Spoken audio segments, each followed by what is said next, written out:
Ordinary human Luo Binhan was kidnapped by an alien spaceship.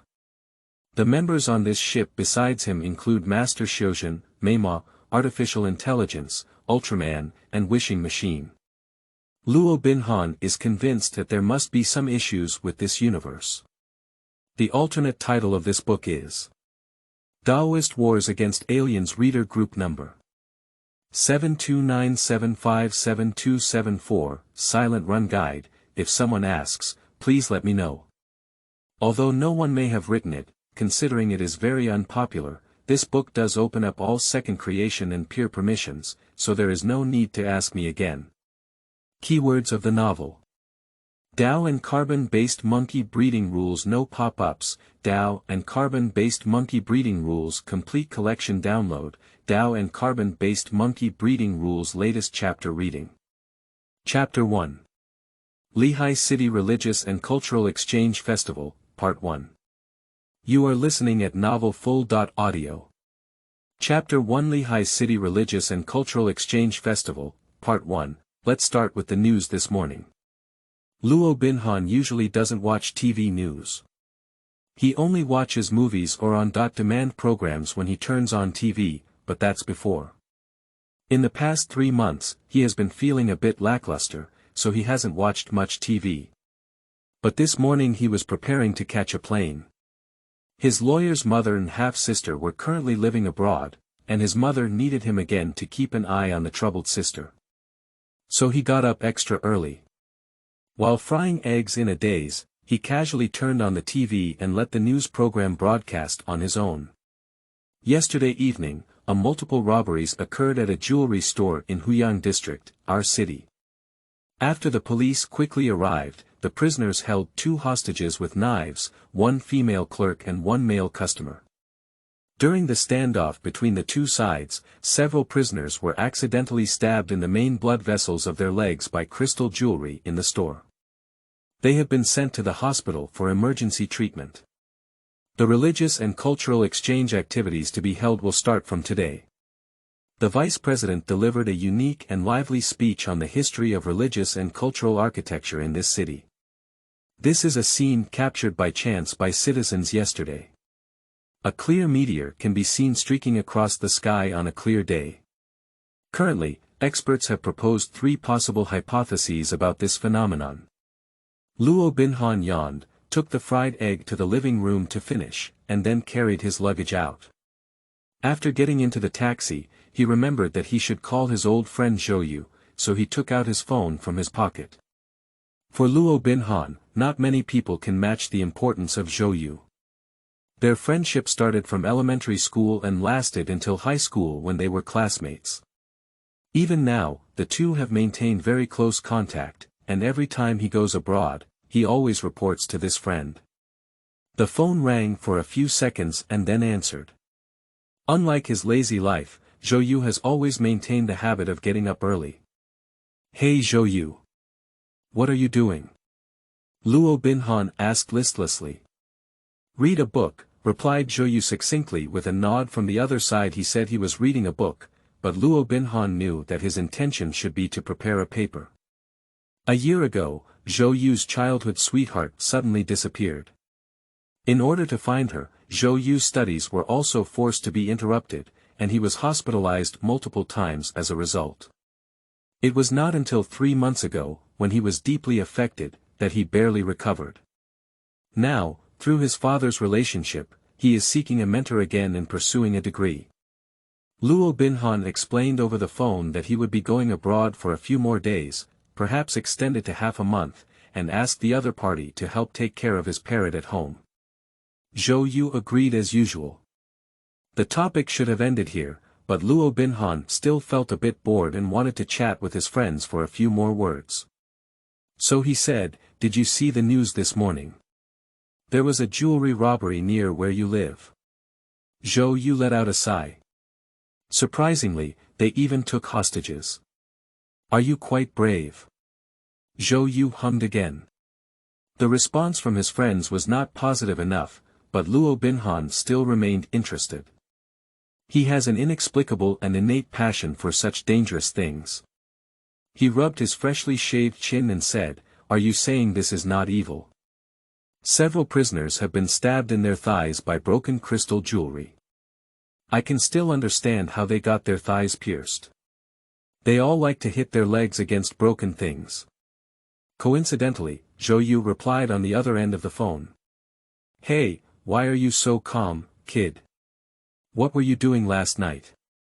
Did you hear the siren sound? Well, I picked out your birthday gift in the store last night. Luo Binhan was reminded by him. His birthday is next month, but there's nothing to look forward to. Since his parents divorced, his birthday has been very boring. He was a bit curious about what Zhou Yu was planning to buy for him, but Zhou Yu's mouth was always tightly closed. When he was considering how to take out the words from this guy's mouth, the taxi turned into an old street. Luo Binhan felt a bright light in his eyes and immediately stopped worrying about his birthday gift. He quickly said a few words before hanging up the phone. The Tzu-Chi Cathedral located at the end of the old street is said to have 100 years of history, which is not a glorious thing in a sense, but it cannot be denied that this building is indeed very beautiful.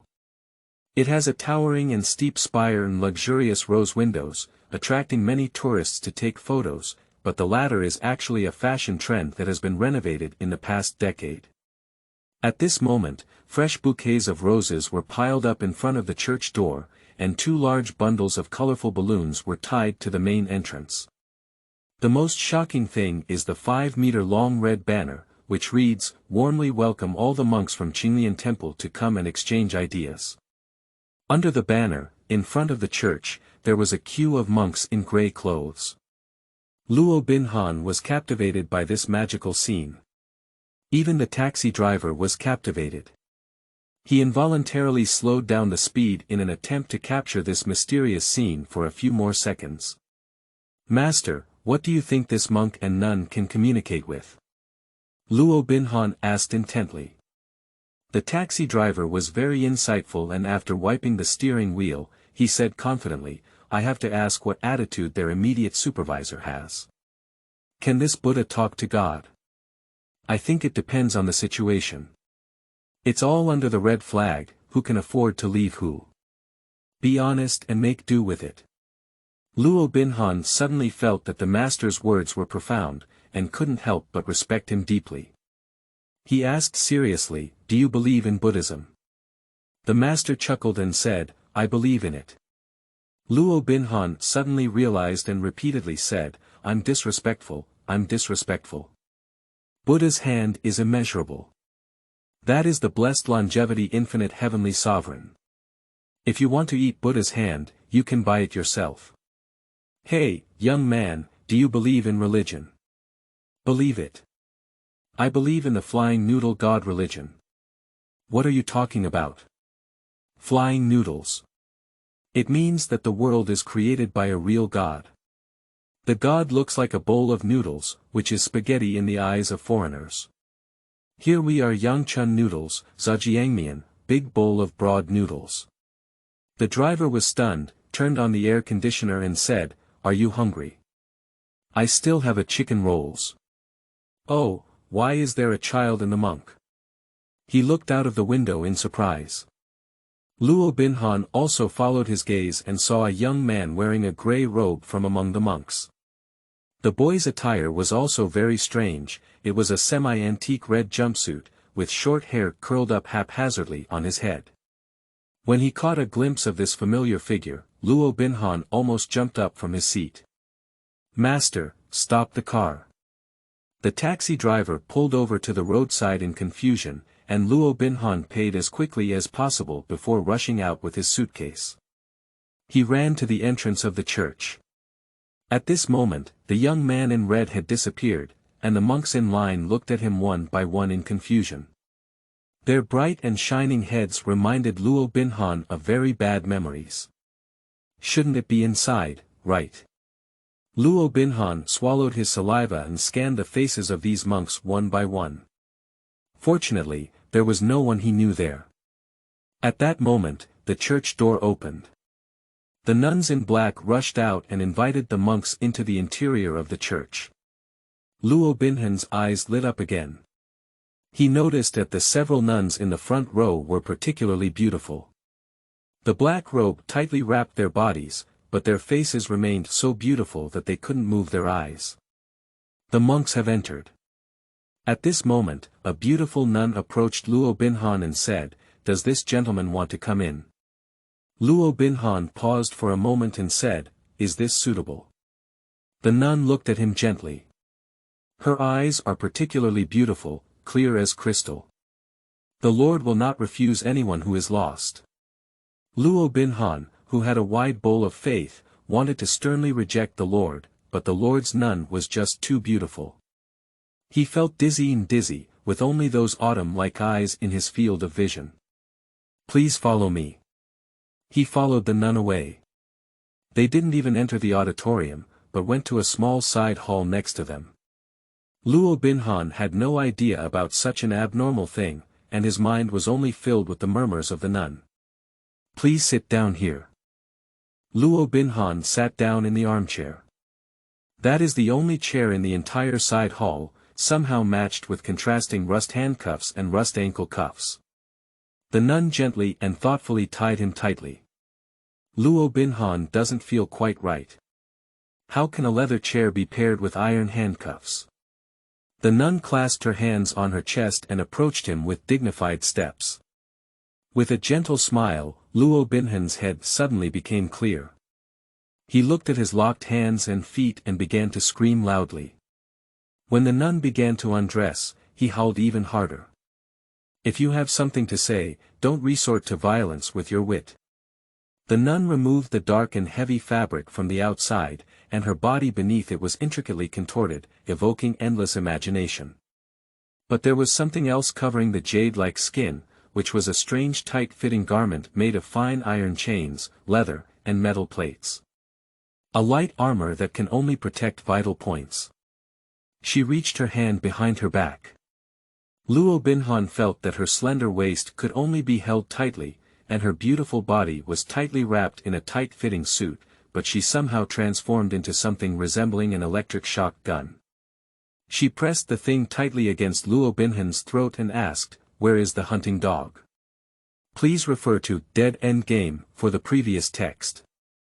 Due to the fact that the book has not yet completed 1/3 of the expected plot at the time of its introduction, I do not recommend that new readers read it. End of this chapter. Chapter 2. Lihai City Religious and Cultural Exchange Festival, Central. You are listening at novelfull.audio.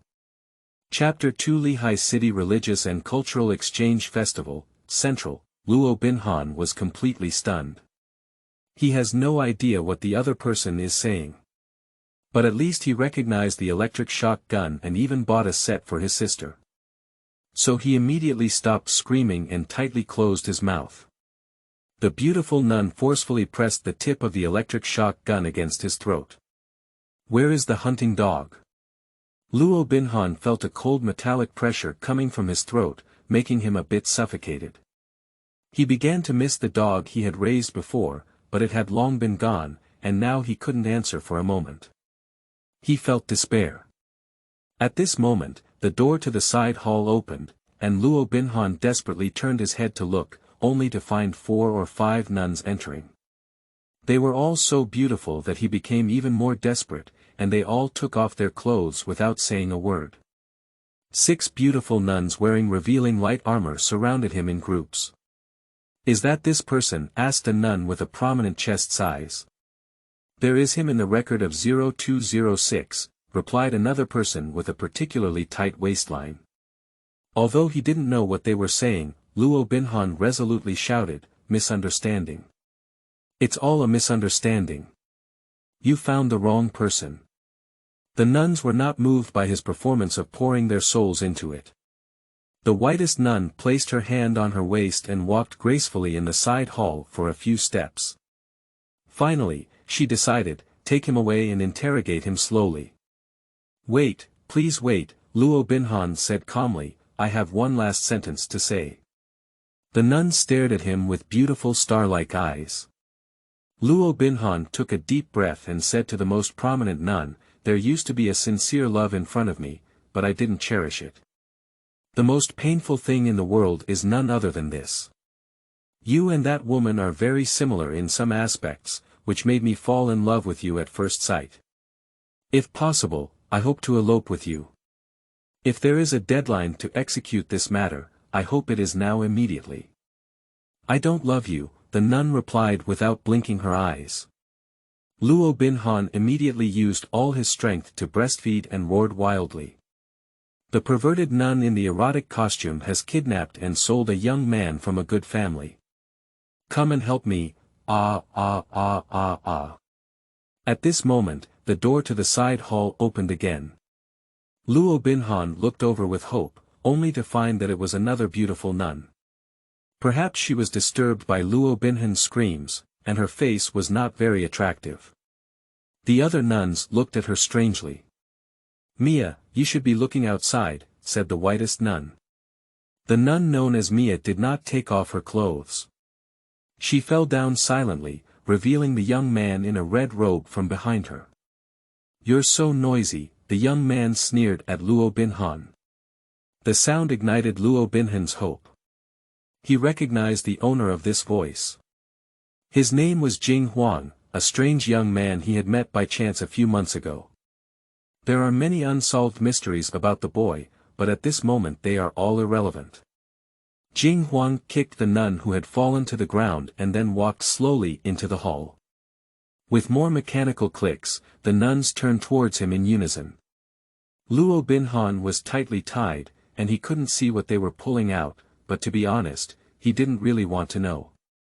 You shoot, the boy said expressionlessly. Watch on time, added Luo Binhan, who could only sit straight in front of the nuns. The nuns opened fire. Luo Binhan believed that hearing the explosion so close might make his ears deaf, but the sound that erupted from behind him was not a loud roar, but a very short chirping sound. He almost thought it was a bird's call. Luo Binhan saw countless thin red rays shooting from behind him. They flew towards the entrance of the side hall against Luo Binhan's scalp, weaving a bright, burning red grid that made the ground sizzle. He instinctively closed his eyes in fear. So he couldn't explain the next thing very clearly. He felt a blazing wind blowing behind him, and the strong wind was raging throughout the entire side hall, causing the decorations in the entire room to fly around in a chaotic manner. Luo Binhan noticed that something tangible was swimming beside him. Called swimming because it was very agile, hovering around him like a fish that could swim in the air. He boldly opened his eyes. A string of black shadows suddenly flew away from his face. The interior of the hall is completely different, with fires burning everywhere. Those nuns collapsed on the floor, their hands and feet covered in blood. Luo Binhan almost thought they were dead, but when the flames caught fire on one of their fingers, she visibly twitched in pain. The boy in red stood in the center of the hall, stepping on the whitest-skinned nun under his feet. He kicked the opponent with his foot, forcing them to look at him. The Jade of Xianhong, said the nun. The boy kicked her again and said, Did you speak? What are you doing with 0312? He kicked lightly, but the nun curled up in pain. Jing Huang coldly grabbed her hair and placed his right index finger on the center of her eyebrows. The nun began to scream like an electric shock. Her eyes turned white, and her skin, as soft as jade, showed patches of burnt black spots. Jing Huang let out a click and threw her back to the ground, then walked towards Luo Binhan. It was not until then that Luo Binhan realized that the shackles that bound him had been cut into several pieces. He quickly jumped up from the chair. Hello, Jing Huang, these women. I'm not dead, I broke my limbs. Just lie down for a while. The boy pushed him expressionlessly towards the outside of the hall. Although Luo Binhan was also willing to leave, he couldn't help but turn back frequently. Where have you been in the past 3 months, kid? Gate City. Ha. I told you, but you don't know. I was planning to go further, but halfway through, I heard that those guys had come. The formation you set up at home couldn't stop them, so why don't we take you away first? Are those women here to find you? Said Luo Binhan, feeling a bit confused. No, those who came looking for me haven't come yet. They're here to kill 0312.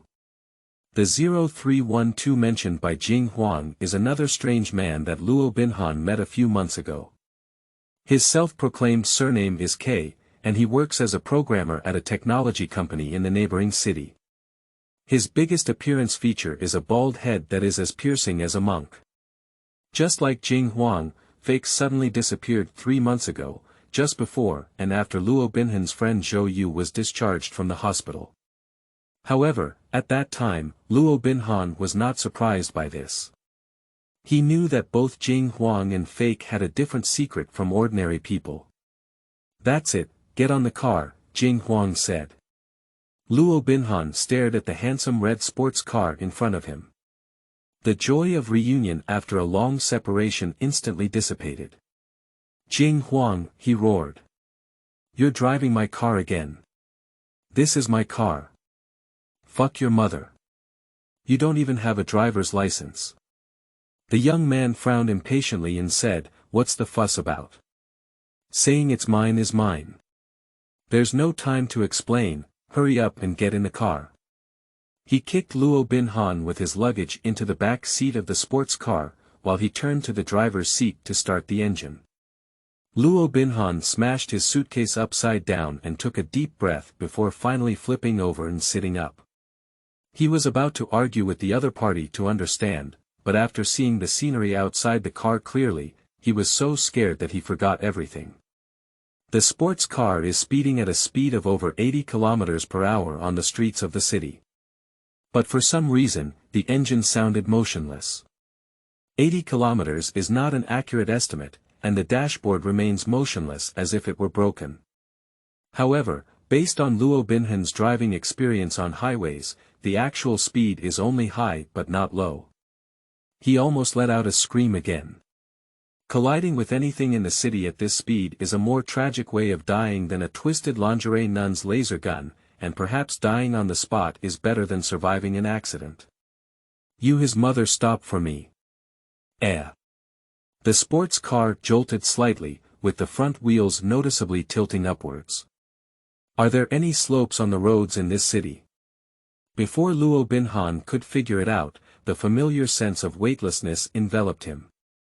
Right in front of him, the rear wheels of the car lifted off the ground, and the whole car flew into the air like a glider. To be honest, this is not the first time that Luo Binhan has experienced a similar event. He looked up at the blue sky silently for a while, and finally took out his phone to call Zhou Yu. "I have ascended to heaven," he said calmly, "remember to help me feed the parrot." Zhou Yu on the other end of the phone said, End of this chapter. Chapter 3. Lihai City Religious and Cultural Exchange Festival, Part 2. You are listening at novelfull.audio. Chapter 3 Lihai City Religious and Cultural Exchange Festival, Part 2. The call was abruptly interrupted.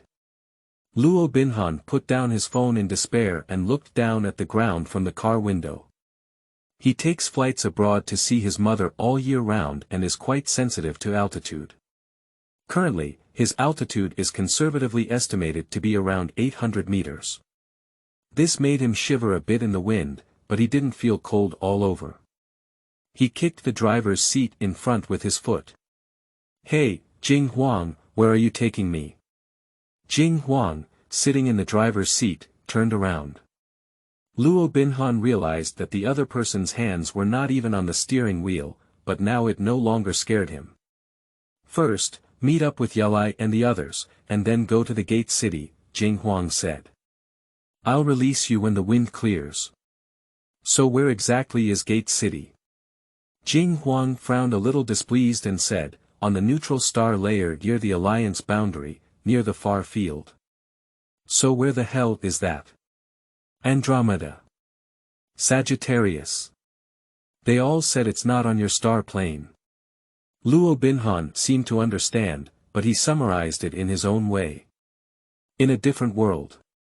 You can understand it that way. Do all the people there have superpowers?" Luo Binhan asked suddenly with a whim. "It depends on the situation. Don't you just enjoy playing with fire? Even the people there can do it. Do you eat grass? Ha! Jing Huang said coldly, why do you live on the same planet as a horse if you don't eat grass? Luo Binhan wanted to ask again, but then the carriage began to melt.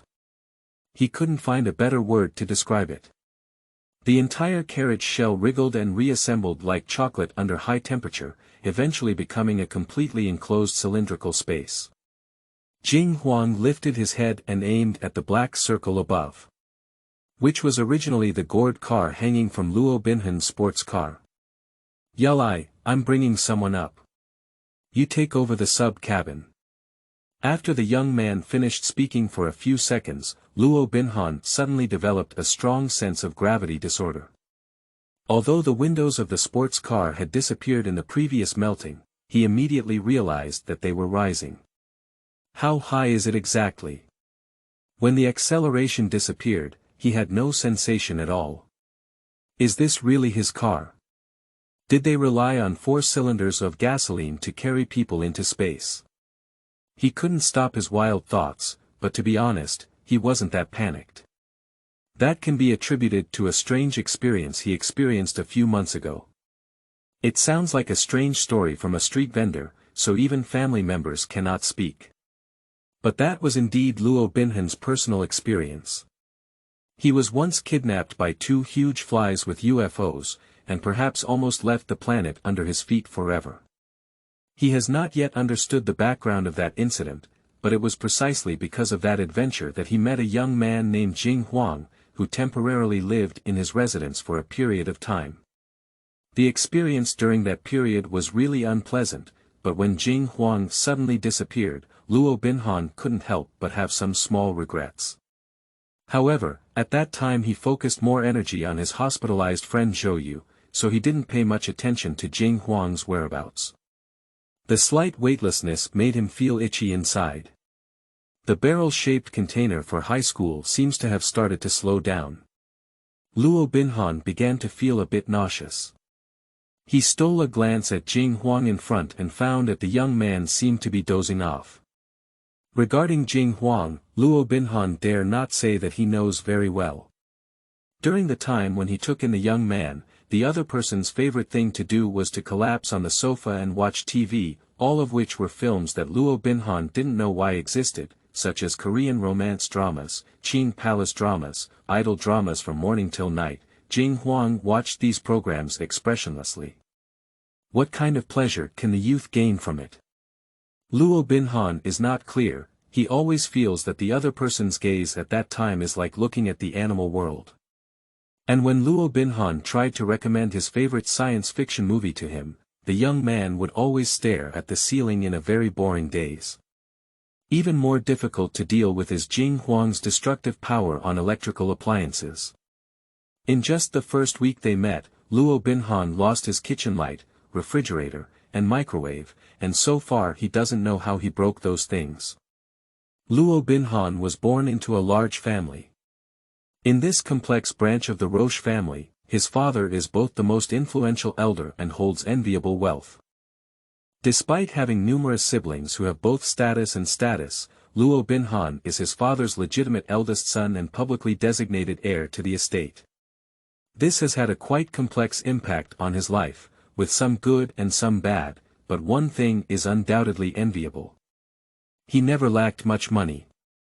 Therefore, he replaced the kitchen lights, refrigerator, and microwave in his solitary apartment, and also purchased a small TV to put in his bedroom. This gave him a certain degree of peace during his cohabitation with Jing Huang. But does Jing Huang's strangeness stop here? No, far from it.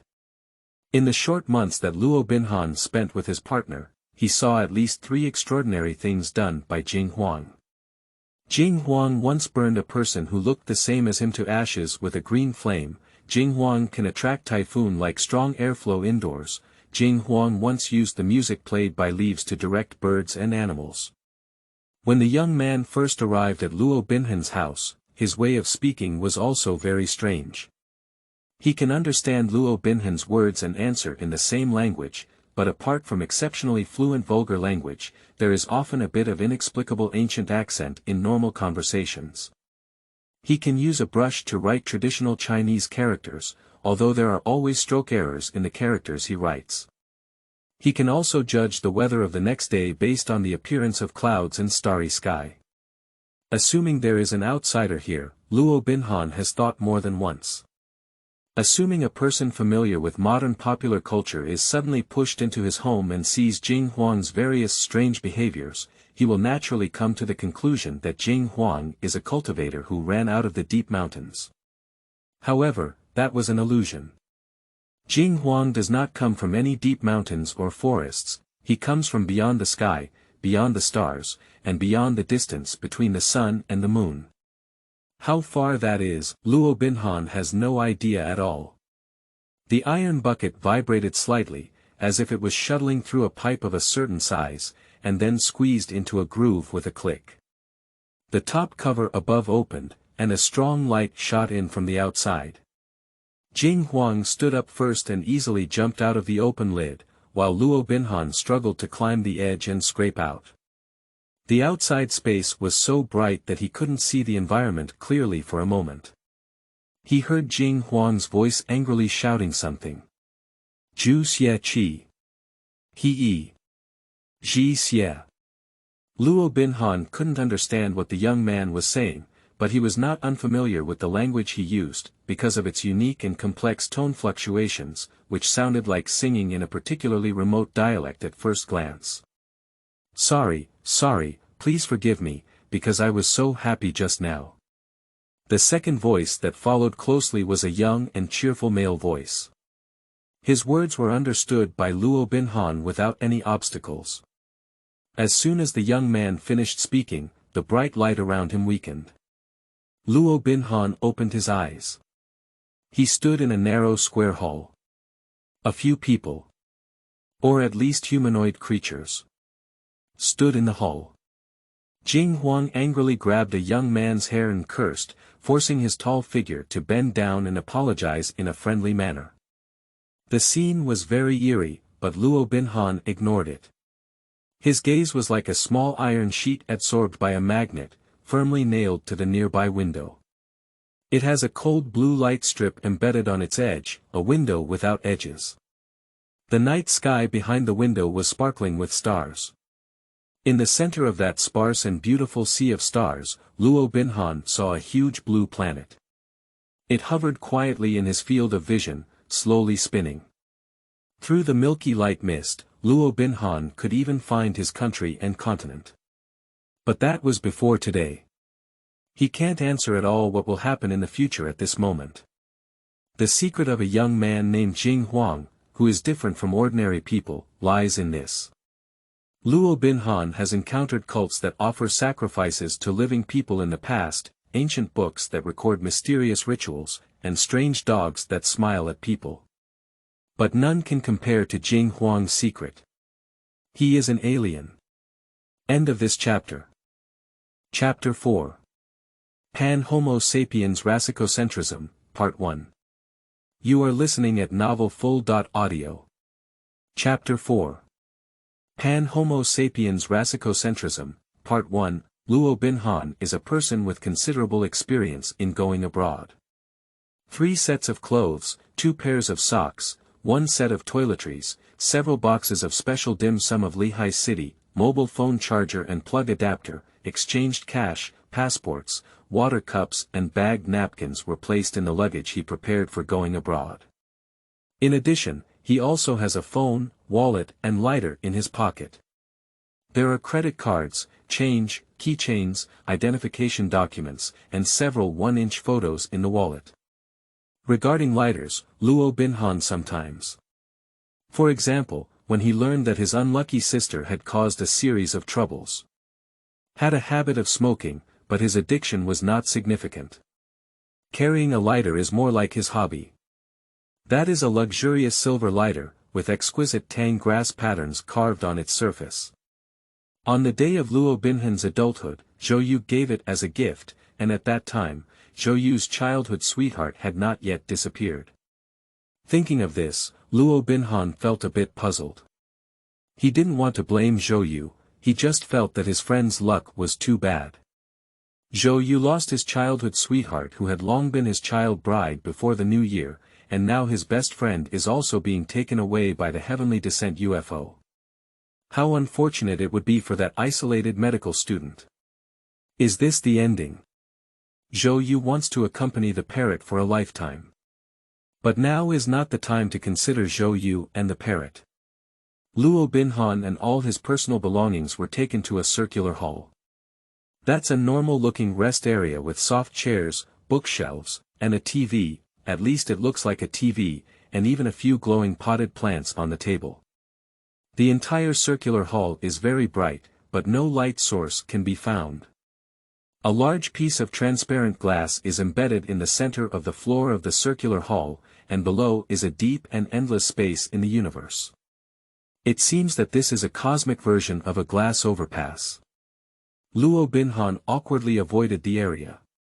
He judged from the starlight flying backwards that the spaceship was advancing at high speed. Where is the sun? He doesn't even remember when the ship passed that big fireball. At this moment, a person with green hair drifted over. He said to Luo Binhan, "Do you know that the floor is a simulated image?" "Ah. Simulated image." The person with green hair emphasized, "Do you know? The Silent is a beautifully designed ship. It definitely won't have the bridge directly next to the hull, in fact, we have energy equipment underneath. By the way, how do you think the flowers on the table are arranged? Do you think it's better to align all the tilted sepals in one direction like now, or to arrange them symmetrically according to their petal parity?" "What? Placement. Some statistical data claim that the placement of living materials contains an inherent order, which often reveals certain unconscious traits of the population living here." "Ah, that's not important." The green-haired person exclaimed happily, "Color, I think color comes first." "Which green do you think is better? Number 006030 or number 009100? So, how could your coding for distinguishing colors be so simple? Is this really enough? There must be a lot of things that are not enough in your area. Can you list the top 10 things that are not enough on your planet? How do you view the lack of material life on the surface of rocky planets?" "Hello, goodbye," said Luo Binhan politely. The green-haired man still wanted to speak, when Jing Huang walked straight over and kicked him. This kick didn't kick hard, but went straight through his body. "Hey, rudder, go set sail." The green-haired person floated up under Luo Binhan's astonishment. He waved his hand and changed his hair to purple. "Captain, I want to express my dissatisfaction. I'm not called rudder. My name is belonging." "Ah, this mathematical symbol is very common in your culture, you know. Do you know that there is a language divide on your planet? Do you have any imagination about foreign languages when you see it?" Belonging suddenly turned to Luo Binhan halfway through, extending his finger in front of him and writing a glowing symbol in the air, "is an element of." Jing Huang glanced at the symbol and confidently said, "You control the ship, you are the rudder. So don't talk nonsense and go sail." The purple-haired ghost disappeared in place with a sense of melancholy. Upon seeing this scene, Luo Binhan tugged at Jing Huang's collar and said, "Is he a human or a ghost?" Jing Huang parted his hand and said, "The information collection is divided into mental branches. Speak human language." "That's what you call artificial intelligence," Jing Huang said impatiently. "Don't pay attention to him. The diversion branch almost has no fixed personality data, and he keeps nagging and arguing all day long." Luo Binhan remembered his parrot again. That parrot used to be very close to Jing Huang. It sat in a cage every day, shouting, "Captain," and then vigorously shaking its bird swing. "Can I go back now?" he asked Jing Huang with a serious expression on his face. "Go back and die," Jing Huang said. Luo Binhan was desperate and deeply felt that his life was not good, these aliens were not good, and the entire universe was not good. Jing Huang pressed him onto an egg-shaped soft chair and said, "Yalai, take care of it. I'm going to sleep." "You sleep like a fart." Luo Binhan reached out to grab his hair. "Tell me everything." Luo Binhan thought he could easily catch the other person as before, but this time Jing Huang slid away downwards. Luo Binhan watched this scene in amazement, only to realize a few seconds later that his seat was rising. The egg-shaped soft chair rose to the ceiling, and several small trays emerged from the seamless wall, with several drinks and exquisite flower arrangements placed on top. That flower looks a bit like sorrel, but its colors are even more colorful and cute. Luo Binhan carefully picked up the drink that looked the most like water in color. At this moment, another soft chair floated up from below. There is a woman sitting on the chair. When he saw her, Luo Binhan immediately lost his mind and almost dropped his water glass in his hand. She has a head of golden brown hair, arranged in a fancy bun at the back of her head, with scattered flowers at the edges. Her bronze skin is delicate and shiny, as if she had applied a layer of honey on it. She was wearing a tight-fitting top that was stronger than a bra, with a shiny tattoo pattern on her exposed collarbone and abdomen. This woman ranks among the top 3 beauties that Luo Binhan has ever seen in his life. Her dark skin tone and hot figure have a unique wildness. But that's not what makes her most special. 2 goat-like, pitch black, curled horns protruded from her thick hair. The leather pants on the lower body reveal sturdy and smooth thighs, while brown fur covers the knees and extends all the way to the feet, where there are not a pair of slender jade feet, but thick black hooves. The woman with horns and hooves elegantly bent down and picked up a purple flower from the table, biting it into her mouth. She said while eating flowers, "Hello, I am Yaleliga, the mate of the silent ship." Her voice is deep and hoarse, full of magnetism. Luo Binhan felt a trembling sensation as if he had been electrocuted, jumping from the soles of his feet to the tip of his hair.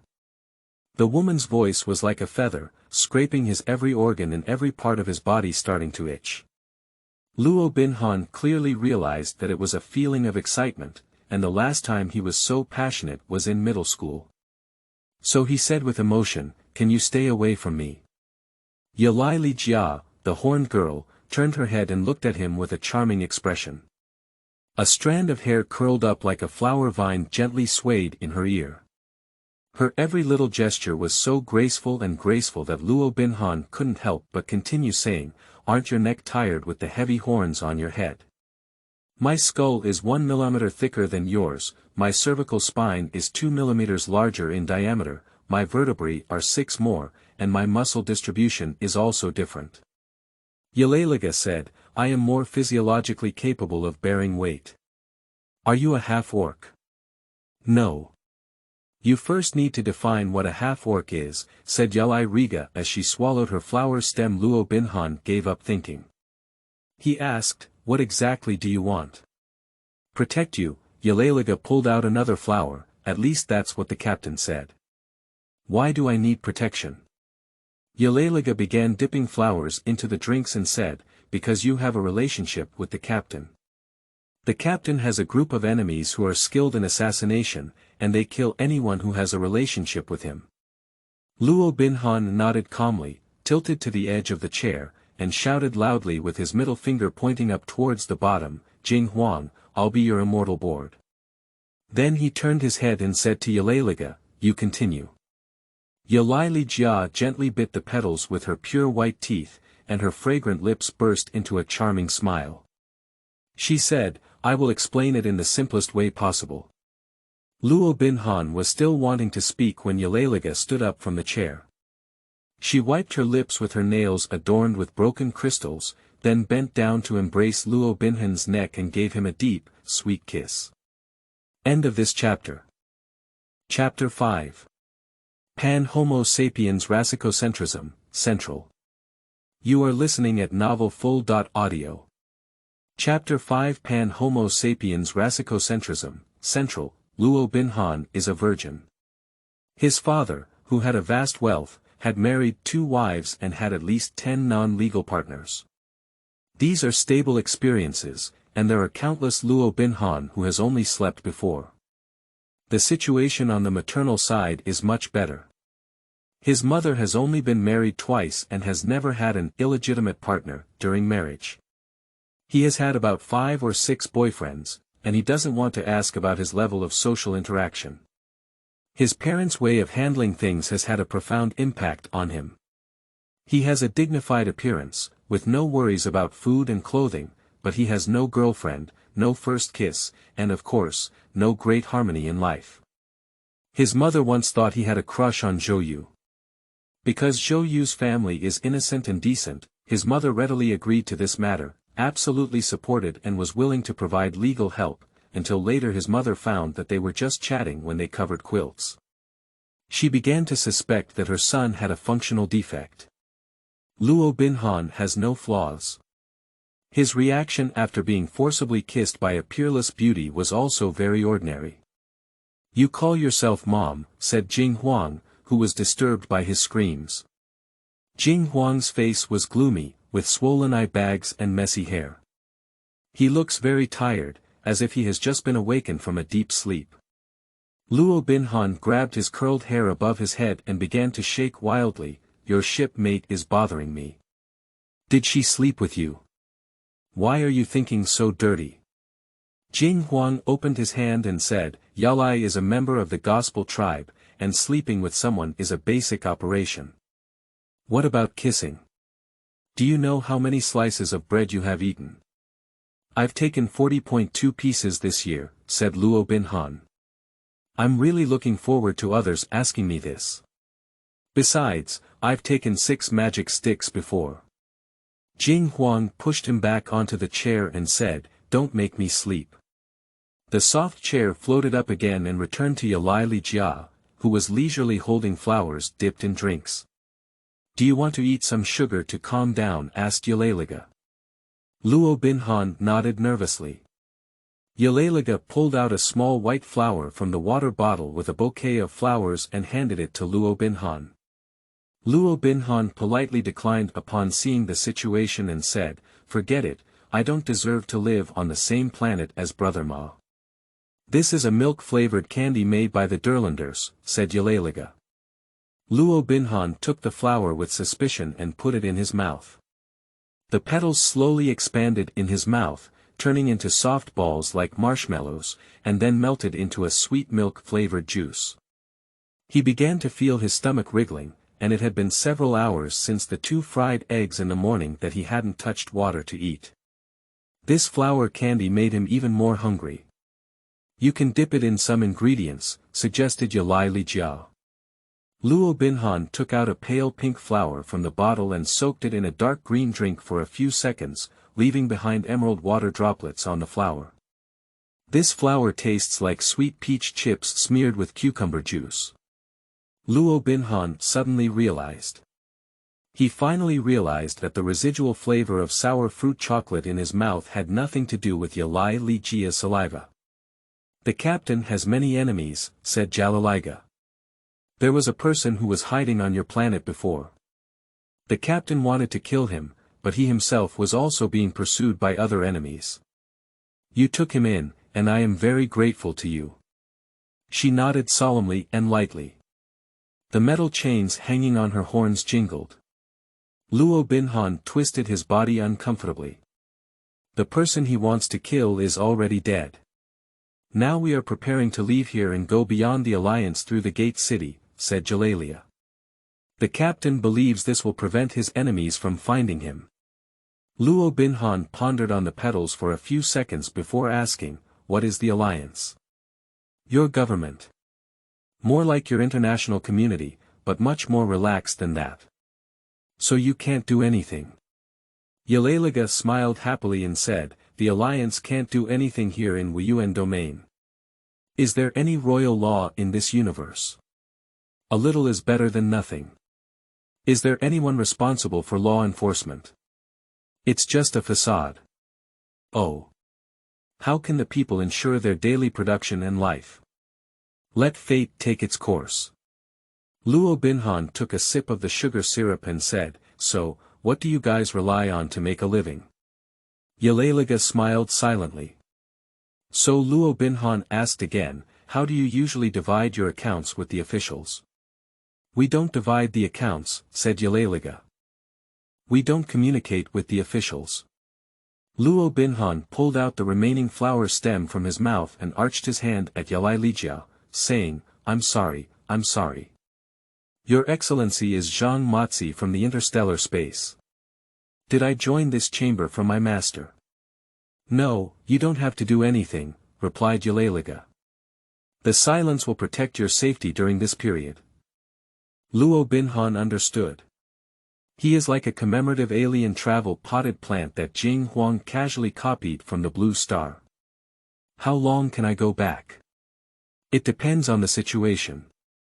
Will my family and friends have any accidents? The captain thinks you won't leave. This is almost everything that Luo Binhan desires to know under the current situation. He no longer asked questions, leaned his body into the soft chair, and for a moment, he didn't want to care about anything except eating flower candy. But Yalai Jia doesn't think so. We have 3 problems to solve. The first is language. But you speak Chinese very well, said Luo Binhan. Does the whole universe speak Chinese? I learned your language from the captain, which belongs to the same language family as the captain's mother tongue, making it easy to decipher. But you still need to learn 1 or 2 common languages. Luo Binhan began to feel uncomfortable. He often goes abroad, but his foreign language grades have never been very good. When will it start? You've learned it, said Yalaliga as she gently caressed her lips. Luo Binhan opened his mouth in confusion. He saw a series of syllables spewing out from between his lips, which was definitely a language he had never heard before, but his brain naturally understood. Exchanging saliva with me will allow us to share some of our knowledge, she said. This is the way our evangelical community learns. Does it have to be saliva? Yalai Jia smiled vaguely. She licked her lips with a bright red tongue and said, that's just a basic form, and the flaws are obvious. You can use the language I teach you, but only for words that you understand concepts. If something doesn't exist in your mother tongue, it will be replaced with the closest concept. Luo Binhan didn't understand her meaning, but he wasn't very concerned either. His whole mind was focused on more academic issues. May I ask what is the advanced form of aristocratic learning? Reproductive information exchange, for you, sex is enough, Yalaliga replied without hesitation, so that the information we have can be completely shared. Do you want to give it a try? Oh, no, thank you, Luo Binhan said.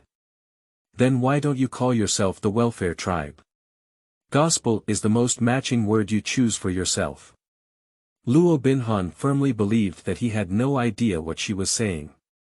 The second issue that needs to be addressed, continued Yalaliga, is that you were born in a trap zone, which should allow you to naturally adapt to the way of life of a philosophical civilization. However, in the following journey, we will come into contact with a legal civilization. You may encounter situations that you cannot understand, and I hope you do not panic. Because there won't really be anything wrong. Because you are powerless to do anything about it, said Yalaliga tenderly. Okay, then I'll die. Is there anything else, said Luo Binhan, biting into another flower. We will arrange for someone to accompany you until you can adapt to the life on the boat, said Yalaliga after thinking for a moment. Luo Binhan asked solemnly, will that person sleep with me? Yalaliga seemed to pause for a few seconds. She seems uncertain. He's not an evangelical, she said, but if you two are willing, I don't think anyone will object. She is not using Chinese, so Luo Binhan can recognize that the word he in her mouth is male. Although learning a foreign language from middle school has been very painful for Luo Binhan, he still feels that dedicating himself to it is not feasible after weighing. I won't sleep with him, he won't sleep with me, he said solemnly. Yalai Jia quickly brought over the companion who didn't sleep with him. End of this chapter. Chapter 6. Pan Homo sapiens Racecocentrism, Part 2. You are listening at novelfull.audio. Chapter 6 Homo sapiens Racecocentrism, Part 2. As soon as the accompanying personnel arrived in front of him, Luo Binhan immediately recognized him. He was the young man who was scolded by Jing Huang for pulling his hair when Luo Binhan first arrived on this ship. He looks no different from ordinary people. A slightly longer hairstyle may appear feminine to men, but his appearance is handsome, which overall reminds Luo Binhan of a popular Japanese male singer. The young man enthusiastically rushed up and shook Luo Binhan's hand with the momentum of reunion after a long separation. "Welcome," he said with a glow all over his body. "My name is Mamoru and I am the youngest junior here." "Welcome, Mr. Luo," to the silence. Luo Binhan's eyes were a bit sore, and he withdrew his hand and said, "Mr. Meimo is not an ordinary person, is he?" Mamoru looked at him in surprise and said, "How did you know?" "Your temperament is too bright," said Luo Binhan. "With you here, within a radius of 10 miles, this is a vast blue sky with no remaining dark clouds." Mamoru became even more brilliant before his eyes. His skin color is a normal wheat color, but his body is shrouded in a white radiance from an unknown source. Similar scenes have only been seen by Luo Binhan in the portraits of God, Buddha, and Christ. "I still have a lot to learn," Mamoru said humbly and sincerely. "As a newcomer to school, my ideal is to become a guardian of the light like my predecessors. Although I still have many shortcomings, I will continue to work hard and become even better in the future. I hope Mr. Luo can give me more guidance." "Oh," said Luo Binhan. The light on Mamoru's body converged slightly. He smiled sincerely and looked at Luo Binhan with pure eyes, saying, "Mr. Luo is of the Homo sapiens race, isn't he?" "People are indeed human, and intelligence may not be sufficient," said Luo Binhan politely. Mamoru's gaze became even more simple and sincere, and he said in a tone that could be described as deep affection, "A long time ago, my ancestors also lived the same life as Mr. Luo and you. Until the destruction of the primordial sun, everyone was still moving in the same direction. Although it was still far away from that day, I believe that one day we will definitely meet in the starry sea." Luo Binhan was moved by his sincere and straightforward words. He almost choked up and said, "Big brother, I really don't know you." Mamoru held his hand again and said eagerly, "Mr. Luo's planet has not been invaded by monsters, has it?" "Ah. It's a super-large natural disaster-level organism, and you will know us when you are invaded." Luo Binhan was a bit confused about the depth of the other party. He asked cautiously, "Are you the Star Trek party?" Mamoru blinked his eyes in innocence and confusion.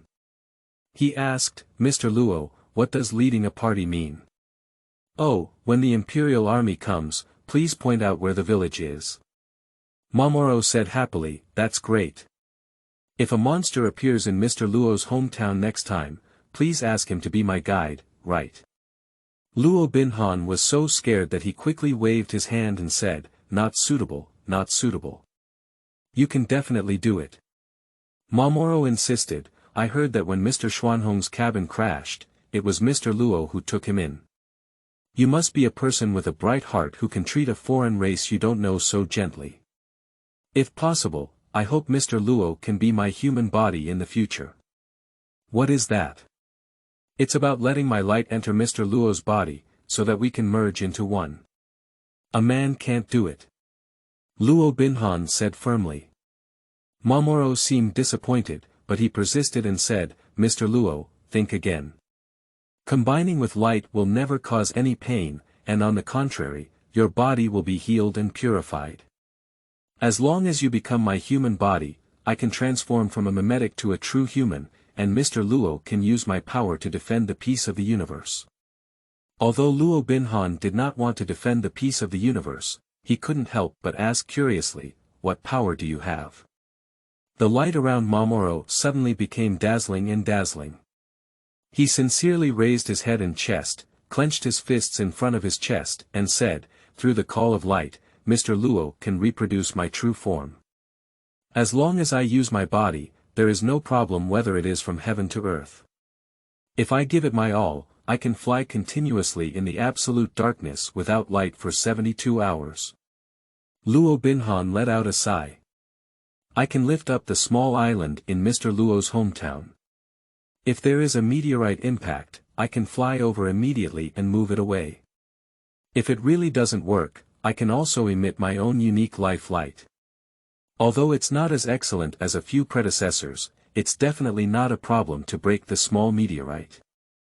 Luo Binhan let out another sigh. Mamoru held his fists and inserted his hands into his waist, nodding his head with dignity. Although summoning can only last for an average of 3 minutes. It's enough to solve the danger. Luo Binhan suddenly regained his senses.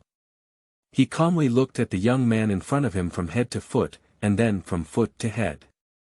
Hey, Mr. Luo. It's okay, I'll just take a look, Luo Binhan said. Mr. Mo's hometown is quite far away, isn't it? How is it?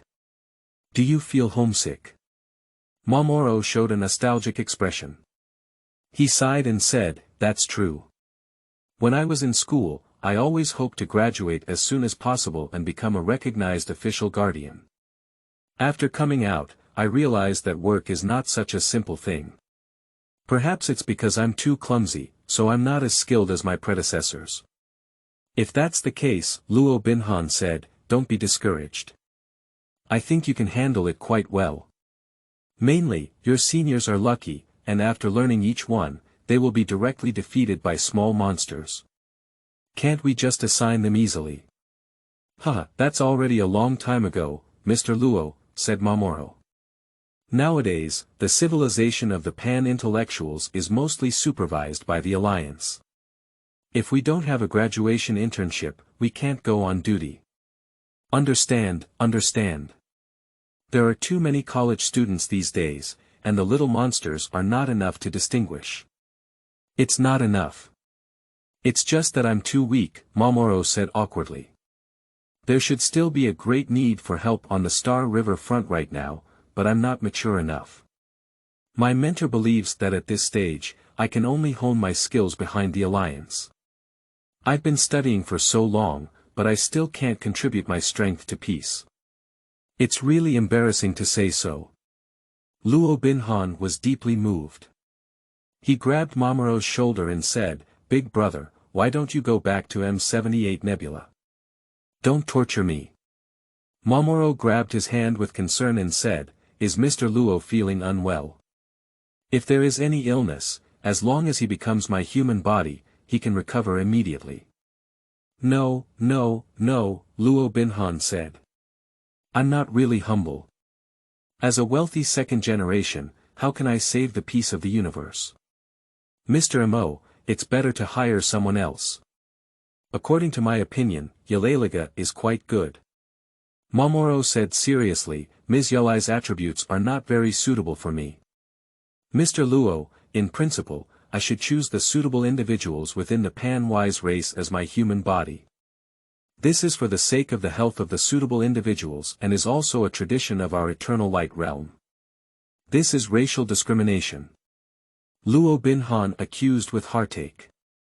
Mamoru opened his eyes wide and said, We respect the equal right of all ethnic civilizations to survive and develop, but under the objective conditions of today's universe, the pan-Homo sapiens civilization represented by the fire thieves is the dominant force for cosmic peace. The pan-Homo sapiens have been our closest comrades since ancient times, and when it comes to choosing a human body, we need to consider both personal interests and historical processes. It's okay, Luo Binhan waved his hand and said, if we keep going, we should hurry up. Are you willing to be my human body? Asked Mamoru excitedly. A man can't do it, said Luo Binhan firmly. End of this chapter. Chapter 7. Sun Chu and Little Red Riding Hood, Part 1. You are listening at novelfull.audio. Chapter 7 Sun Chu and Little Red Riding Hood, Part 1, Luo Binhan's life on the ship began. He got a small private room with a bed, storage box, desks and chairs, and a display screen. At first, Luo Binhan thought of the display screen as a TV, until Mamoru told him it was a communicator. After opening the display screen, purple-haired is an element of appeared in the picture. He warmly greeted the two people and then asked if they needed anything. "Ah, yes. Please bring some food over, thank you, please," said Mamoru. Is an element of immediately agreed, and then asked Mamoru if he preferred pentos or hexos, and what color would best promote appetite. By the time the food was delivered, their topic had been dragged all the way to the supernova explosion. Luo Binhan opened the door and took food from the top of a circular robot. Mamoru turned off the screen with relief and ran over to eat with Luo Binhan. The food sent was a round cake with a sweet filling resembling fruit sauce inside. While eating, Luo Binhan felt surprised. In his imagination, the alien spaceship should be injected with nutrient solution or eaten simple and easy to store compressed food. Mamoru told him that it usually depends on the captain of the silent, Jing Huang, who particularly dislikes the use of nutrient injections. "Mr. Xianhong is very traditional," said Mamoru. "He is very resistant to changing his way of life." Xianhong is another name for Jing Huang, and Luo Binhan once heard 0312. Which is how Bald Fake called him. So they started talking about Jing Huang. "Mr. Xianhong is an extraordinary person," said Mamoru emotionally. "Although he is not good at expressing himself, as long as we have been with him, we can feel that he has a pure and noble heart beneath his cold exterior. When he matures further, he will definitely bring more light to the entire universe." Luo Binhan was stunned when he heard it. He asked tentatively, "Have you ever told him that to himself?" "He said he would kill me," replied Mamoru with a blink of his eyes. Luo Binhan patted his thigh with relief and said, yes, this is the living ancestor I know." After finishing his meal, Luo Binhan remembered that he still brought the local specialty pastries from Lihai city. He casually handed a bag to Mamoru, and the young man excitedly expressed that it was the first time he had received a gift from an alien friend since graduation, and said he would definitely cherish it. Luo Binhan felt a faint sense of unease. He thinks either this person has a problem, or everyone on this ship has a problem. In order to confirm which one it was, he stopped Mamoru's attempt to permanently store the package of specialty products produced at the train station, and then said firmly, "I have a few more packages here. Why don't we divide them among the people on the ship?" Mamoru readily agreed. So they left Luo Binhan's private room together and returned to the original round hall. It was said to be the bridge, but Luo Binhan did not see anything similar to an operating platform. Jing Huang was nowhere to be found, and in the hall only Yaleliga and a little blonde girl sat. "That girl looks at most 11 years old." Luo Binhan poked Mamoru and said, "Why do you still hire child labor here?" "Mr. Xianhong brought me senior on August, earlier than when I boarded the ship," Mamoru said innocently. "Her name is August." "Exactly. She was a cannibal indigenous person captured by Jing Huang when he was stranded on a deserted island." "What did you say?" Mamoru's innocent big eyes were full of doubt. So Luo Binhan decided to be optimistic and said, "Do you have 5 days off and 3 days off a week here?" "There are only 7 days in a week," said Mamoru. 7 days is a cycle." Luo Binhan became angry and said, "What's her name on Tuesday?" They came together in front of August. At this moment, Luo Binhan saw her appearance clearly. She has blonde hair and blue pupils, wearing a navy-style dress and sandals, and wearing a pufferfish hairpin with a bulging belly. That hairpin made Luo Binhan feel mysterious. "Little girl," he said with a smile, "does Big Brother have snacks to eat?" On August, he looked up at him with innocent and clear blue pupils, then extended his arm and said, "Brother, hold on." Luo Binhan shrank behind Mamoru in fear and said, "Does she want to strangle me? Does she have tentacles under her skirt?" Mamoru smiled and pulled him out from behind, took a pack of pastries, crouched down and handed them to Zhou Ba, saying, "Senior, this is a specialty of Mr. Luo's hometown. On August, he happily took the bag, tore open the package, and ate it. Luo Binhan stared closely at her every move, which looked no different from an ordinary child. Halfway through eating on August, Jing Huang appeared. He drifted down from the top of the round hall, walking unsteadily like when Luo Binhan woke up early on the first day of school. "Yulai," he said expressionlessly, "where have you been?" "Continuous tunneling is underway, Captain. We have just escaped from the trap zone and are still 6 star layers away from the maximum border." "Is it all a sensory belt?" The old map showed that it was all along the Lihai belt. Jing Huang exclaimed, "Then I'll keep sleeping."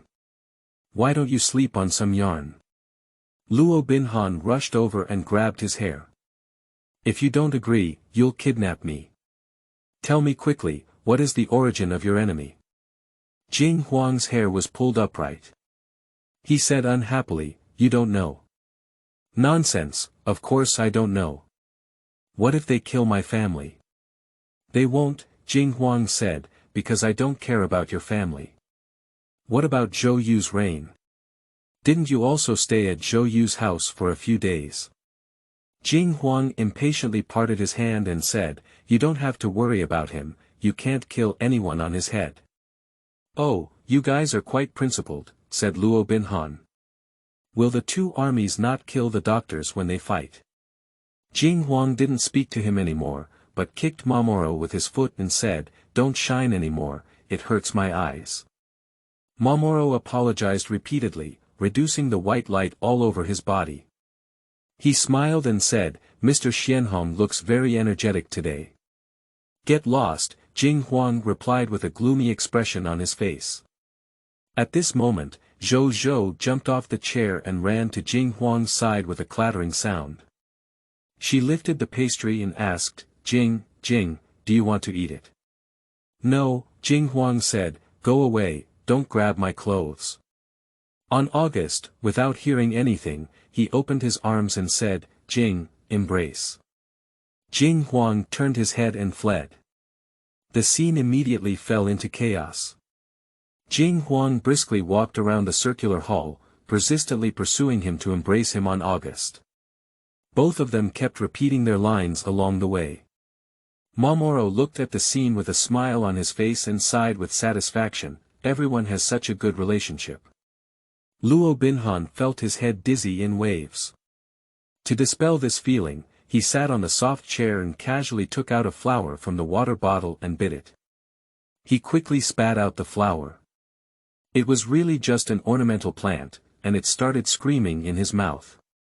There is a bookshelf on the right side of the water bottle. Luo Binhan casually glanced over and saw the middle row of book titles. When he saw those words, the corresponding translation automatically popped up in his mind. The Weeping Durand. The Disappearance of the Empire Sugar House, Comparison of the Differences and Similarities of the Two Types of Combination Phenomenon in Folk Legends of Various Star Realms.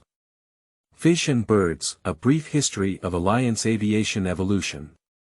A comprehensive study in future development prediction based on the top 10 mother civilizations, the primitive man of Chaozhou landing on the moon. Stone Age Space Monkeys on Rocky Planets, How to Stay Calm and Die in a Second-Class Civilization World, White-Headed Meow teaches you to travel across the inverted stars. Luo Binhan stared at these book titles for a while, then rubbed his head hard. "I'm his mother crazy," he said to himself.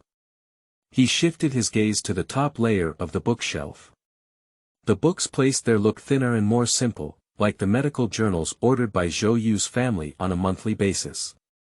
The first 5 book titles are Sun Chu, Jing Wei, Starlight Realm, Where the Water Flows, and Famous Boat Appreciation. Luo Binhan doesn't know what these books are really talking about, but at least their book titles are simple and touching. He picked up the closest, Sun Chu, to himself. When he opened the book, he found that it was very different from what he had imagined. Its paper surface is smooth like plastic, and the text wriggles endlessly under the page like magnetic powder. After staring at that page for a few seconds, the text above turned into Chinese that he was no longer familiar with. Luo Binhan looked at the message behind the cover. When the darkness had not yet dissipated, he traveled to the sky and used this branch to steal the burning star fire. Hello everyone, I am curious about how many people are reading this book. If you are watching, welcome to leave a message here. End of this chapter. Chapter 8. Sun Tzu and Little Red Riding Hood, Middle. You are listening at Novel Full.audio. Chapter 8 Sun Tzu and Little Red Riding Hood, Middle. Maimoro said that Sun Tzu is one of the most famous mainstream publications within the Alliance. The distribution of its publication is based on the Central City chronology, with a frequency of one issue per week. However, due to the limitations of various regions, the time for the outer star layer to receive new publications is always delayed. They have been demanding improvements to the transport layer protocol for a long time, but it seems like there have been some issues that are causing headaches for everyone, said Maimoro. The mental branch of the information aggregation. Maimoro said, usually it has the branch responsible for updating the content of each issue, but even they often lose content due to differences in their respective star layers. Mr. is an element of has not received new content for a week, and data without distant domains is particularly easy to lose. It's really hard work. Luo Binhan pretended not to hear. He flipped through the darkest colored pages at the corners, as Maimoro said, it represented the highest level of discussion, and skipped 7 or 8 papers filled with mathematical symbols, statistical tables, and professional terminology. The opening of the last article was as follows. The well-known novel, The Young Man, published by Ringo Lingale in the online magazine, StarNet, involves discussions on many important topics. The fear of danger leads to even more dangerous power concentration in every society, which is our important topic today. Of course, this article does not believe that the current alliance intends to cause us to fall apart or erase our collective memories of the hard-fought past. This is not within the scope of this article's discussion. However, the author did find that from the central city of the Alliance's heart to the forefront of the frontier development position 1031, from Gila, GR, smoking magic sugar water smoke in the closest covenant zone to me, touching spiritual places and plant dreams to convey wind information, Epsilon E, Catman, to the friends I met on the Alliance's Pan-Star Consciousness Upload Network. Residing in Alpha the Duranda Mermaids, a sweet and warm red giant star embedded with a Dyson sphere in the 372213. Star layer, seem to no longer tell our history according to historical lines, nor do we view thoughts and events in the context of history. We are only afraid and therefore obedient to our self-proclaimed experts. This change is one of the reasons why the author wrote this article. What exactly is he writing? Said Luo Binhan. Maimoro sat down next to him and nodded in understanding, saying, the wording of mainstream publications is very profound. It's completely different from our school textbooks. Thanks to Ms. Yalai's guidance, I was able to understand. Luo Binhan continued to scroll down. He found that there were horizontal lines at the bottom of certain words, and if he stared at them for too long, a new column would be launched at the bottom of the words. The explanation for the term Muyang people is as follows. A well-known novel published by Ringo in StarNet.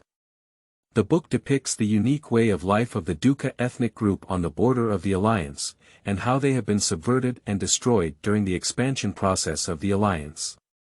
After the completion of the novel, due to the obvious value orientation in the writing and ending, it has sparked widespread controversy and has been listed as a banned document in 17 star levels. If you want to browse this book, please confirm if it is legal in your star level. Luo Binhan patted Maimoro and said, does this book involve pornography? Mr. Luo, what does that mean? Maimoro blinked his innocent big eyes, waiting in confusion for an explanation. Luo Binhan couldn't bear to speak too clearly. He could only shake his head, exit the comments section, and continue reading that article. Look, today we are being told that we are living on the brink of danger, we, the participants of the alliance, are being informed that we, as well as our relationships with ourselves and each other, are undergoing a complete transformation that has never happened before, and, most importantly, today, there seems to be a mastermind behind the scenes or greatest threat, and this entity is so powerful that it may cause November to fall into the abyss. 3. There are many of these warnings, proverbs, or prophecies, and strangely enough, their content is surprisingly consistent, almost all of them, and only all of them come from the Alliance's central city where the fire thief is located. They all emphasize the dangerous differences between this period and previous periods. This era is so terrifying, so about to collapse, so close to the abyss. But at the same time, these messages are so homogenized, so close in origin, so stirring up a sense of crisis with risks. We cannot help but ask, if the people of our central city, the founder of the alliance, or the fire thief claim to be burning in opposition to him. If the Star One really exists in this world, why have we never seen any evidence of its existence? What exactly is it about, said Luo Binhan. Mamoru blinked his eyes and explained gently and kindly, they are discussing whether the burning moon exists. Dust moon. Cosmic environmental protection issues. Mamoru thought for a moment and then pulled out the book Starlight Realm from the bookshelf.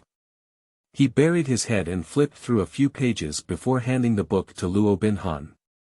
Moon, also known as mirror star, is a celestial body that reflects the light of stars and is directly observed by primitive civilizations. It is widely present in the languages of various civilizations. The U side referred to their spiritual dimension world as the moon realm, and its etymology seems to imply its illusory nature, but the original source of this statement still needs further investigation. Nowadays, the meaning of this title has greatly expanded, and the most widely spread one is the nickname for the top 10 people. This term officially appeared in the third preparatory meeting held during the establishment of the central city. At the time, Yulan Tongshi, the spokesperson of the White Tower, drafted the Fire Thief Moon as the U-side agreement name for the Fire Thief.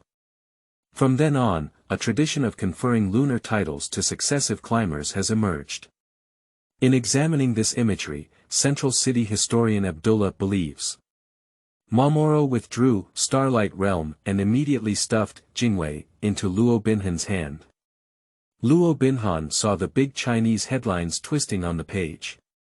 Stepping out of the dark forest, defending the spark of hope. Is there a superlative form of number theory?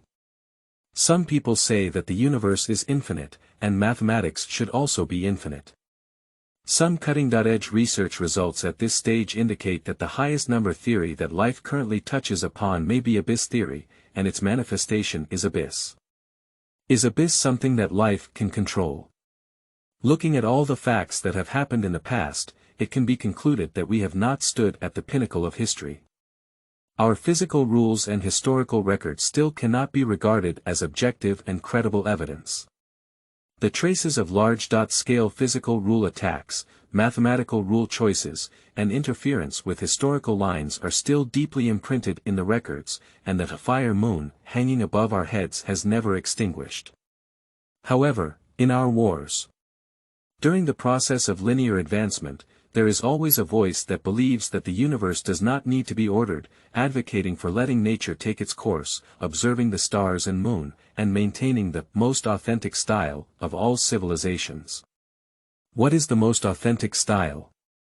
Is it drilling wood for fire? Drinking blood from a feather?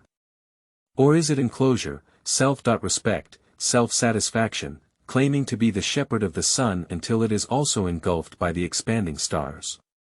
Ignorance is not a choice, it is just a sad experience. Any civilization should have the right to pursue knowledge, develop itself, and climb upwards.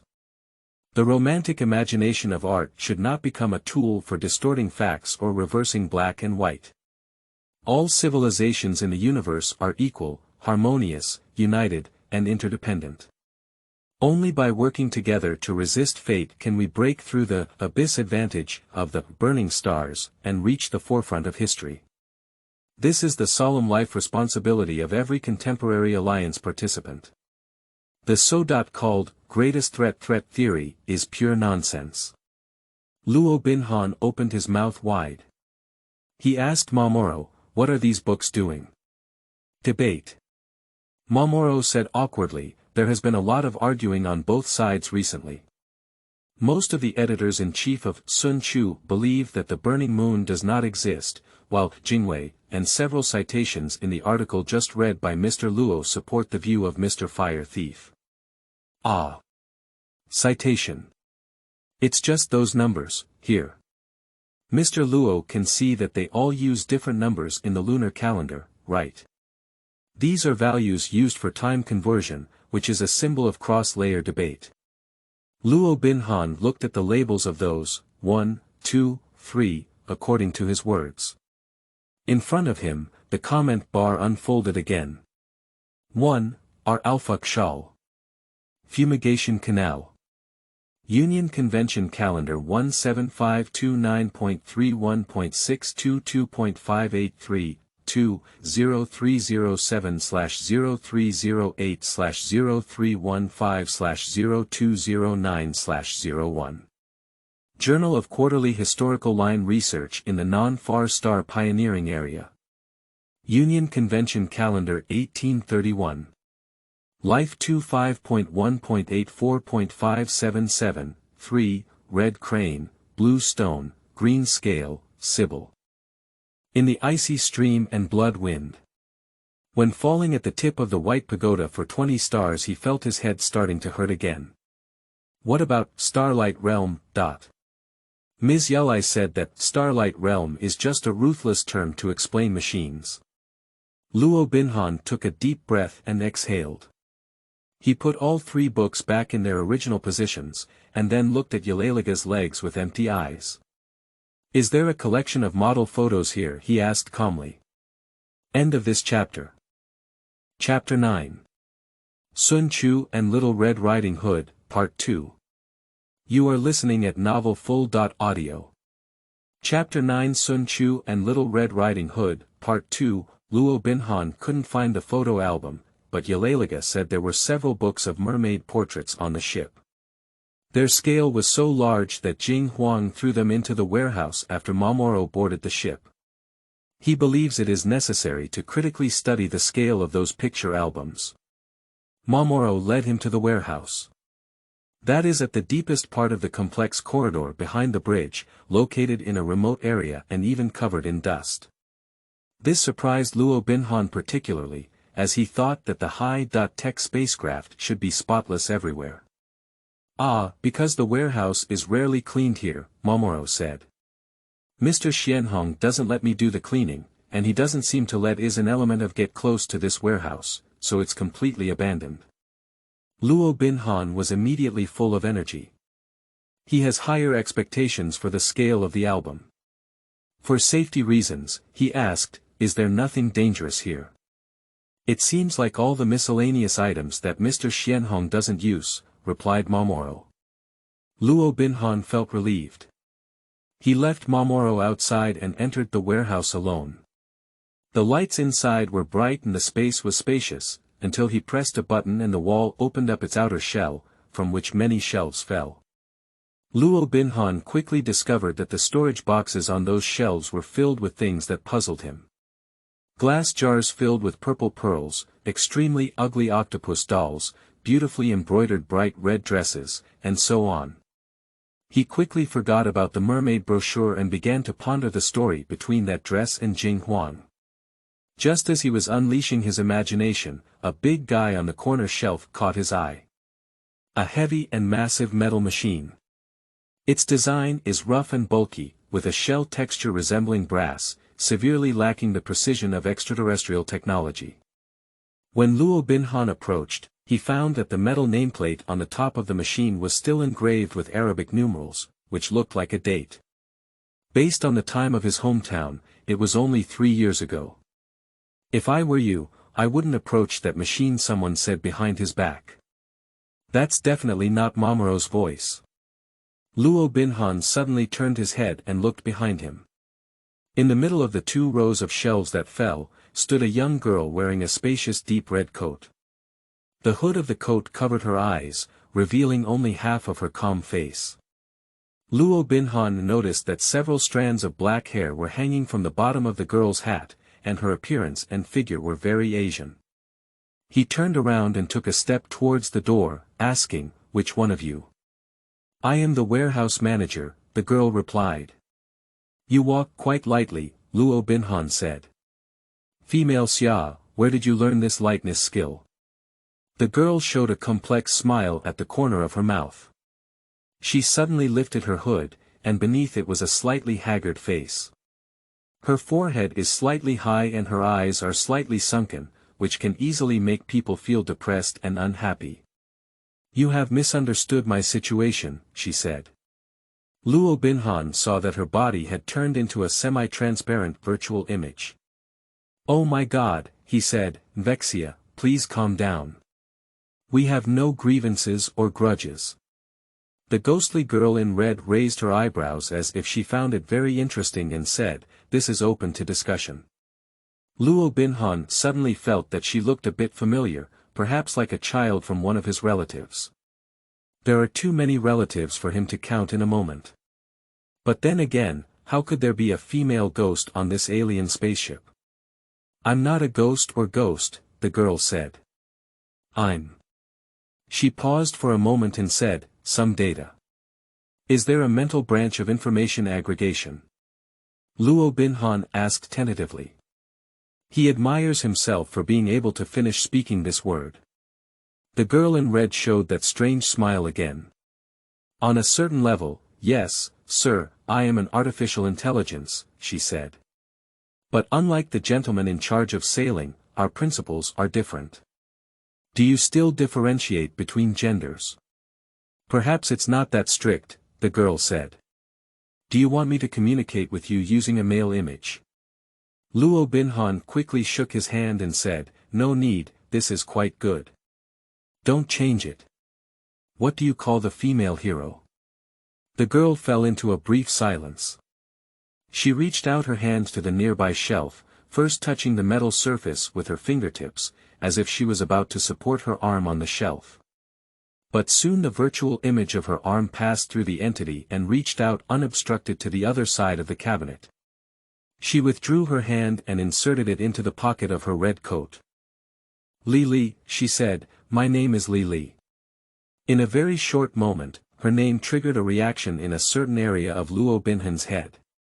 That is a negligible sense of sight, just like when a person accidentally walks into a strange street and has a sudden idea, thinking that they have experienced the same scene a long time ago. This memory illusion is not uncommon for anyone.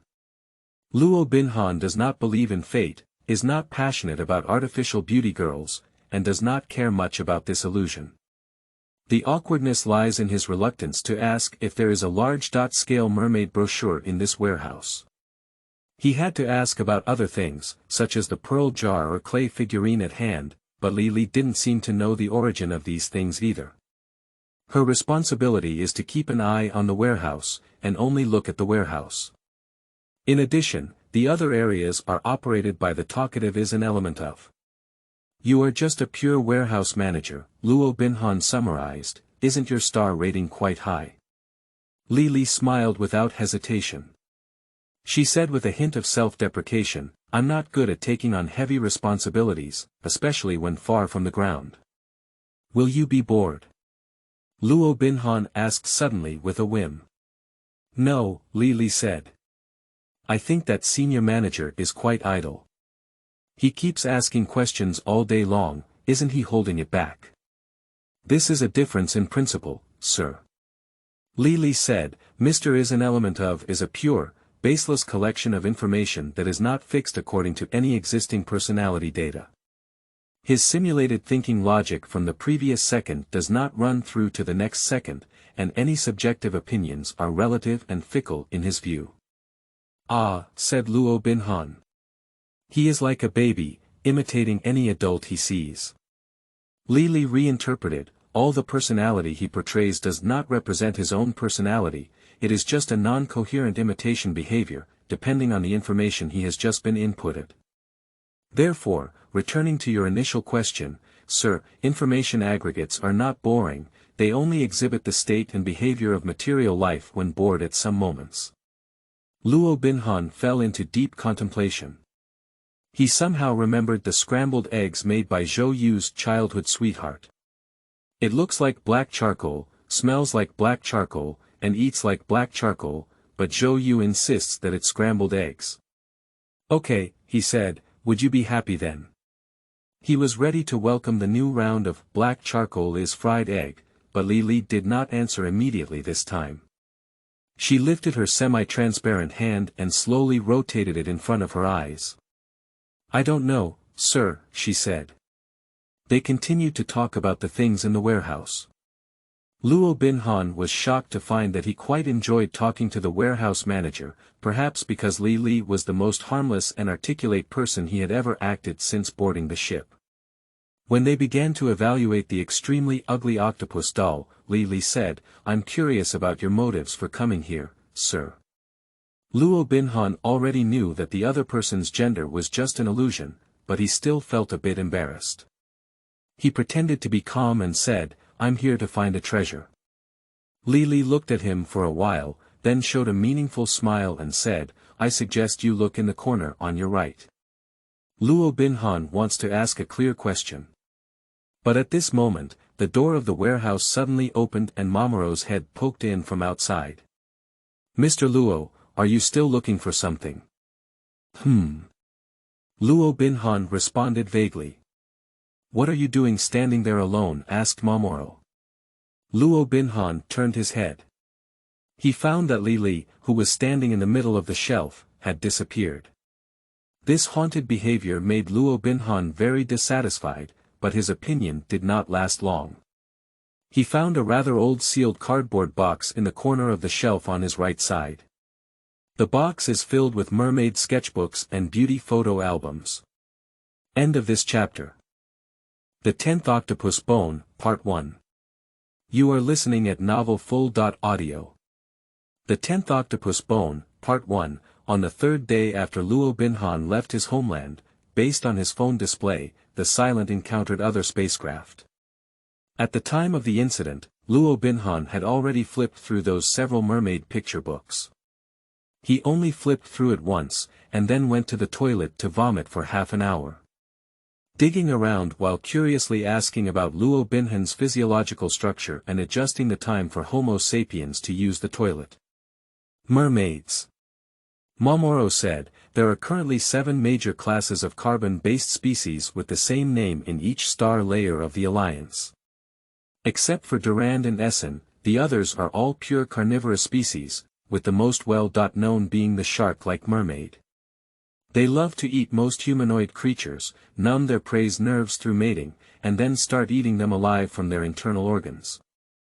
To maintain freshness, they inject an activating enzyme into their prey, allowing them to survive for about 10 days even after 80% of their internal organs are lost, giving them ample time to complete their feeding. During this time, they also continue to mate to maintain the paralyzing effect of neurotoxins. This is really true. It's a romantic and cruel habit, Mr. Luo. Luo Binhan continued to spit out sour water. When he recovered, he asked Mamoru, are you his mother deliberately? Mamoru shook his head innocently, his big eyes clearly black and white, full of friendliness, sincerity, and infinite innocence. Who drew this thing? Luo Binhan said, a pervert can't die easily. Duoling. Duoling. Mamoru nodded seriously and said, yes, Mr. Luo. They convert the calcium reaction of fluorescent substances into neural electrical signals, and then connect the mimetic nerves on the plant body. This way, they can manipulate the mimetic bodily activity generated by the plant. A vegetative person. This is really convenient, Mr. Luo. Because the Dorling tribe itself has weak perception, sometimes they intentionally feed their various mimicry to dangerous creatures, experiencing the feeling of life on the brink of death. Isn't this just a pervert who can't die easily? Said Luo Binhan. At this moment, he felt a slight vibration in the entire toilet. Mamoru, who was originally standing next to him handing him a paper, immediately lowered his head and looked intently at his feet. "There is an energy response," he said. Luo Binhan wanted to ask what an energy reaction was, but Mamoru grabbed him and rushed out of the toilet.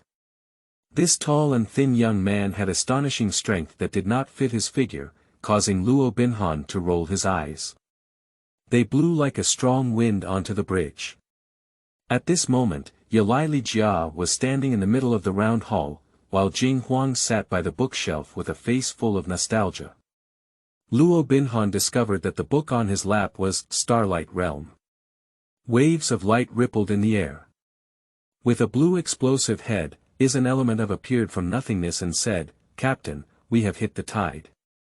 "My day," Jing Huang said, "will you sail? If not, switch to Yalai." An element of showed a tearful expression, causing Luo Binhan to instinctively tremble. Then he heard an element of's angry roar, "You can't insult my sacred profession. When the hell did you make sailing a career?" Jing Huang said. Oh, that's right." An element of patted his head with a sudden realization, "I'm sorry, you're right, that's right." He saluted solemnly as if nothing had ever happened before, and continued to report under the stunned gaze of Luo Binhan, "This is not a natural spiritual field, Captain. I think what we hit was the remnants of an illegal tunnel through the Uelu district." Jing Huang exclaimed, "Illegal immigration?" "Most likely, yes." An element of said, "In fact, the anti-submarine probe discovered a strong hidden field reaction on the planet in the direction of the spacecraft's bottom." Jing Huang's expression seemed very dissatisfied. He muttered two unintelligible words, then tilted his head in the chair and said, "Below. So you can see our ship statue. Maybe you can see it, maybe not. I activated the optical illusion." An element of floating upwards. A small, translucent model of a spaceship appeared in his palm.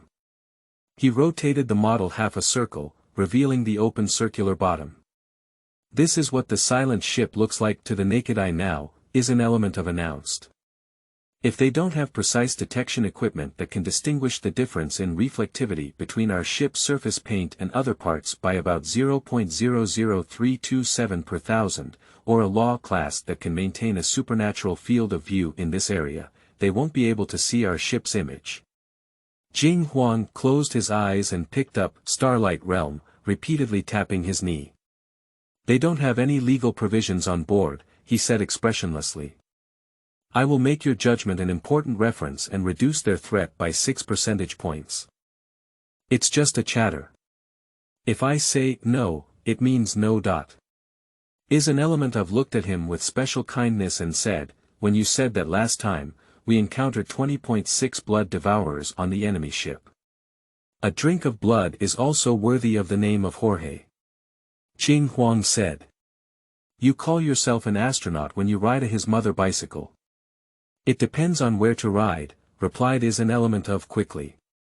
Luo Binhan listened with confusion all over his head. He tugged at Mamoru's sleeve and asked, "Are we in trouble?" "No, Mr. Luo," Mamoru blinked and said. "Didn't it mean encountering an enemy ship?" "Oh, that was last time, Mr. Luo."